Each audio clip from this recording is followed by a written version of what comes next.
Oh, it's hot, and we're coming in hot this week. Center of Attention is back, enjoying being outside of the heat and the sun. Hopefully everybody's enjoyed their summer so far.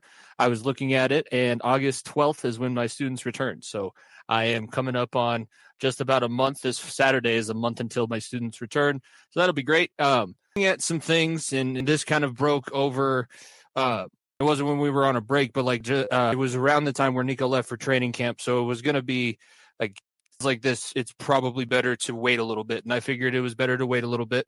But Penn State is in the news, not because of all of the good things that I normally talk about on this show. And since I have been a pretty outspoken proponent of what Cale Sanderson and the Nittany Lion College Wrestling program has been, I want to make sure that I also address this because I think that there are quite a few outlets that are taking a different approach, and I just don't feel like that's right. Like, you can benefit off of their success. You should also mention and give light to the negative things, because in this situation, we unfortunately have alleged victims. There is nothing confirmed, so everything has to be preceded with alleged.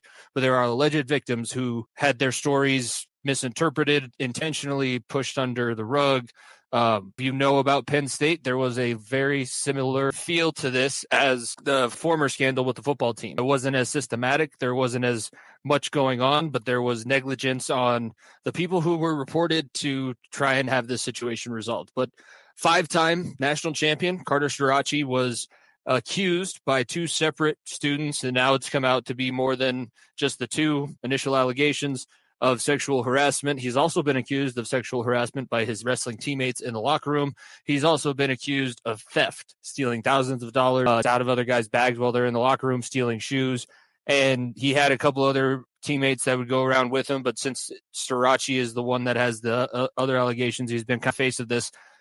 Bo Bartlett, a really high-level guy. He was the wrestler that came out and told the story of what was going on in the locker room. And I'll just clean it up this way. Starocci was sticking digits in places that people don't want digits stuck into without asking permission. And there's a line between playing around with your buddies and then doing something like that. And I feel like everybody understands that there's escalations to this, there's levels to this, and what Carter Starocci was doing in the locker room. And I tend to believe it because why would that be? Bartlett is a very successful wrestler in his own right. He does not need to be tearing down one of his greatest teammates of all time just to get some attention. I don't think that has anything to do with this at all. This is just very strange to me because of what was going on. Like I said, read the article if you want to get all down to the nitty gritty, but it would piss me off if somebody on my team in my locker room was stealing stuff out of my locker. Like, it's a big fucking deal. And it was reported to your coach who knew about it for months, and Cale Sanderson did not do anything to Carter Starocci because he was winning. He won a Big Ten championship. He won his 5th national championship. The team won their 12th or 14th. I can't even remember anymore. Their team national championship. Yet outlets like Flow Wrestling, obviously people that are close to it, Cale Sanderson himself decided to pull the wool over his eyes, allow for this predator to continue to harass, allegedly, his teammates and students on the campus, and that's where it steps over a line. As a former college athlete, we were talked to every single season. Like, you have to go into everything with a positive demeanor because you are bigger, stronger, faster, more aggressive. People will be intimidated by you.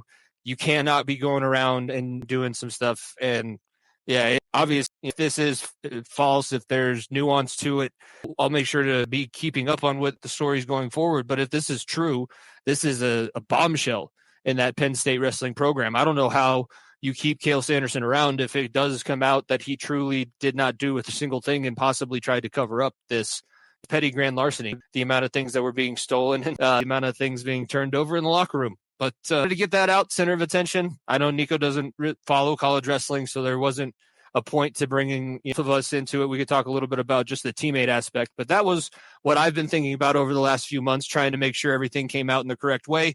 We are on to episode 238 of the Far End of the Bench podcast. Nico's coming in on the other side of the intro.